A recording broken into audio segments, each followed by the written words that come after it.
Amigos, gracias por la cálida bienvenida aquí en Jerusalén. Saben, vengo de gracias.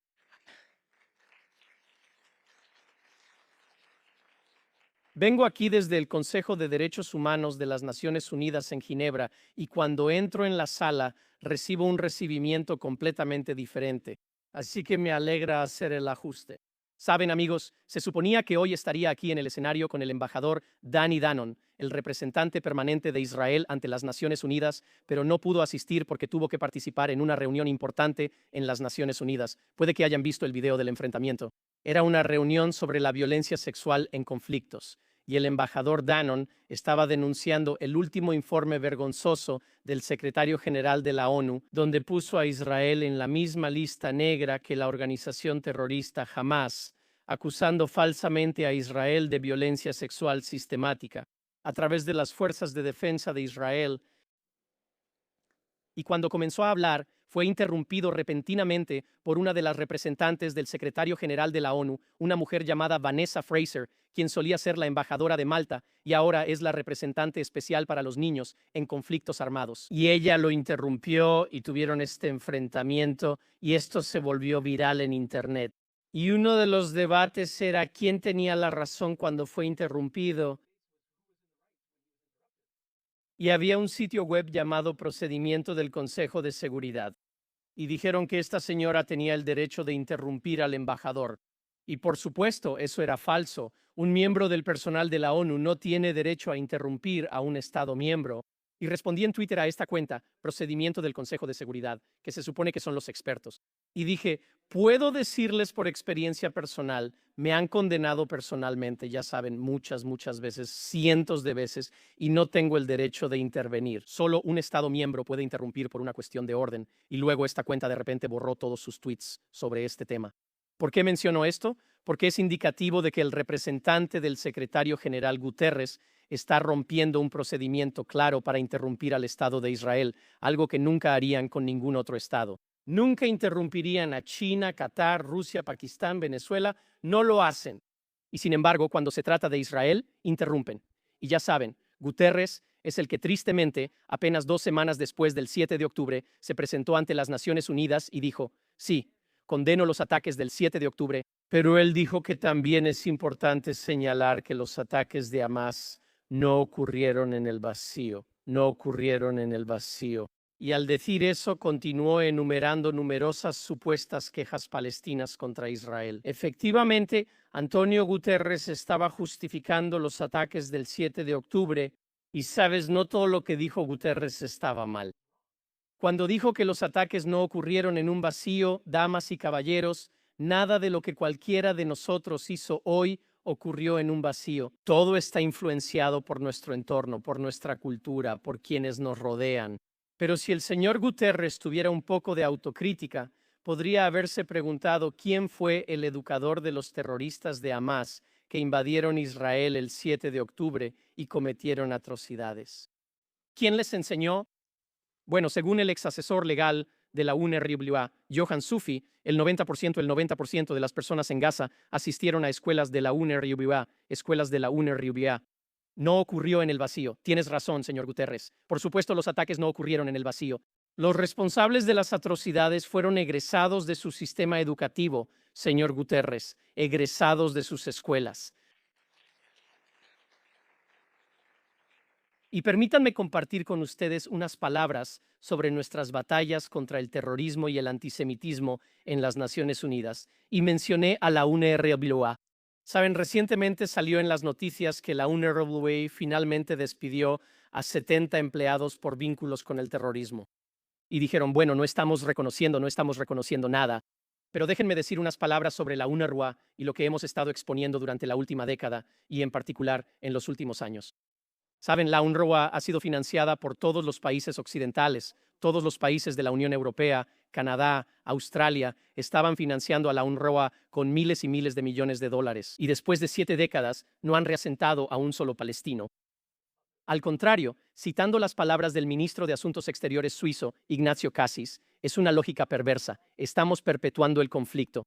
La UNRWA tiene un propósito patológico de perpetuar a los palestinos en un estado de dependencia, en un estado de agravio y en un estado de guerra contra Israel, enseñándoles que su misión es desmantelar Israel a través del llamado derecho de retorno. Aquellos que invadieron Israel el 7 de octubre creían, como se les enseñó en las escuelas de la UNRWA, que estaban ejerciendo el derecho de retorno. Y la UNRWA dice, pero nosotros enseñamos, le dicen a los contribuyentes europeos, enseñamos valores de la ONU, enseñamos derechos humanos y valores de la ONU. ¿Quiénes son los maestros de la UNRWA? El año pasado expusimos en nuestro informe, Maestros del Terror, que pueden encontrar en nuestro sitio web, el hecho de que en Gaza, el jefe del sindicato de maestros, el señor Suhail al-Hindi, quien fue maestro durante 30 años, director de escuela y jefe de 8,000 maestros de la UNRWA, financiados por los contribuyentes occidentales. Suhail al-Hindi era miembro del buró político de Hamás. Todavía es miembro del buró político de Hamás. Pueden ver fotos de él con Yahya Sinwar. Así que el jefe del sindicato de maestros, maestro y director de escuela, está en el buró político de Hamás, que planeó los ataques del 7 de octubre. Vayamos al Líbano. Hace un año y medio, Fatih al-Sharif, jefe del sindicato de maestros de la UNRWA, lo mismo, 30 años maestro, director de escuela en una escuela de la UNRWA en el Líbano, enseñando a palestinos. Financiada por donantes occidentales, fue eliminado hace un año y medio cuando un misil de las Fuerzas de Defensa de Israel lo eliminó en su casa en el Líbano. Se hizo justicia con Fatih Sharif, y ese mismo día Hamás respondió, Hamás anunció, Israel mató a nuestro líder. No te estoy diciendo que él fuera el líder de Hamás. Hamás dijo que Fatih al-Sharif, el jefe del sindicato de maestros de la UNRWA en Gaza, era el jefe de Hamás en el Líbano. Y presentaron un video de él con Ismail Haniyeh y lo mostraron caminando con los guardaespaldas de Hamás. Él era el jefe de Hamás. Y cuando le preguntaron al portavoz del secretario general de la ONU, ¿cómo podía ser que el jefe del sindicato de maestros de sus escuelas fuera el jefe de Hamás? Él dijo, ya sabes, cuando hay un grupo militante clandestino que hace cosas, es clandestino. Entonces, ¿cómo podríamos saberlo? ¿Cómo podríamos saberlo? Pero en nuestro informe que publicamos tenemos 100 páginas. ¿Cómo podríamos saberlo? Podrías saberlo porque él lo anunciaba todos los días. Él lo anunciaba todos los días en su página de Facebook, visible para todo el mundo.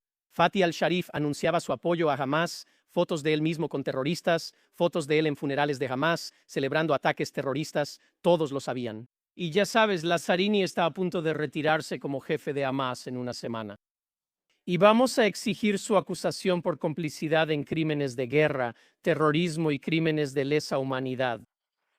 No puede decir que no lo sabía, él lo sabía, y tenemos las pruebas. Y me alegra decir que finalmente el gobierno de Estados Unidos ha dejado de financiar a la UNRWA. Solían dar $400 millones al año, ahora es cero. La UNRWA no recibe nada de Estados Unidos. Suecia dejó de financiar decenas de millones de dólares, ya no le da a la UNRWA, pero nuestra batalla está por delante. Francia, el Reino Unido, otros países europeos, Canadá y Australia todavía están financiando una agencia que, en palabras del secretario Rubio, es un brazo de Hamás. Esa es la UNRWA. Y si queremos tener paz en esta región, la desradicalización empieza y termina con la UNRWA. Una palabra ahora sobre el Consejo de Derechos Humanos de la ONU que está reunido mientras hablamos. Y hoy, mientras hablamos, una mujer del Consejo de Derechos Humanos de la ONU, Reem al-Salem de Jordania, quien es la relatora de la ONU sobre la violencia contra las mujeres, también resulta ser la negadora global de la violencia contra las mujeres israelíes. Y ella está a punto de hablar esta tarde en Ginebra y va a presentar su último informe, que, entre otras cosas, acusa a Israel de genocidio. Y espero que alguien la confronte hoy, eso espero, y veremos qué pasa. Manténganse atentos. Pero permítanme decir una palabra sobre los otros relatores, y con esto concluiré. Se supone que los relatores de la ONU son las joyas de la corona de la ONU, expertos independientes en derechos humanos.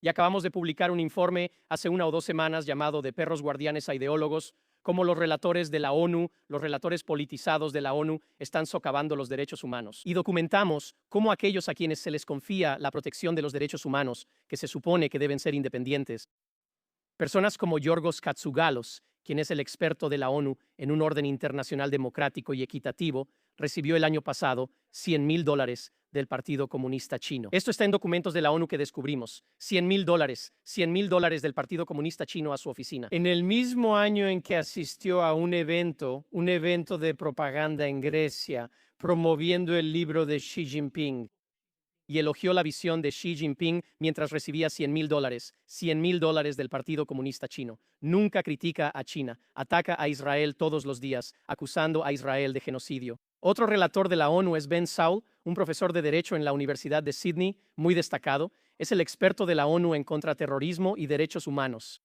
¿Adivina qué? Recibió $150,000, $150,000 del régimen comunista chino y nunca ha dicho una palabra sobre China, poniendo a 1 millón de uigures en campos bajo el pretexto de contraterrorismo. Y nunca ha dicho una palabra sobre esto mientras recibe $150,000 de China. Está condenando a Israel cada 2 días. Acusa a Estados Unidos, al presidente estadounidense y al secretario de guerra de cometer asesinato, pide su arresto y está siendo financiado por China. Finalmente, Alina Duane, la experta de la ONU contra las sanciones, recibió $1,300,000 de China, Rusia y Qatar, mientras elaboraba informes elogiando a China, Rusia y Qatar. Y Venezuela, y Zimbabue, y Siria, e Irán, países, regímenes que visitó para retratarlos como víctimas de las sanciones. Finalmente mencionaré a otra relatora de la que han oído hablar, Francesca Albanese, la relatora de la ONU sobre Palestina. Como saben, no tengo que decírselo a este público, ella ha dicho que Estados Unidos está controlado por el lobby judío. El 7 de octubre ella defendió a Hamás, dijo que hay un contexto y cada 5 minutos en Twitter, ella está repitiendo los peores libelos de sangre contra Israel. Ella es la principal promotora del libelo de genocidio. Estamos contraatacando, la hemos expuesto.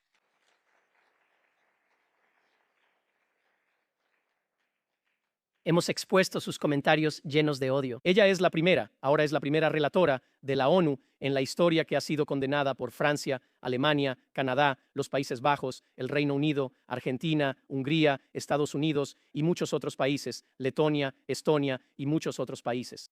Y cada condena importa. Y nosotros lideramos una campaña. Conseguimos que 120,000 personas, incluyendo a muchos aquí presentes, firmaran nuestra petición pidiéndole al secretario Rubio que tomara medidas cuando la ONU no actuó. El secretario Rubio anunció por primera vez en la historia que Estados Unidos sancionaría a un funcionario de la ONU el 9 de julio por primera vez en la historia.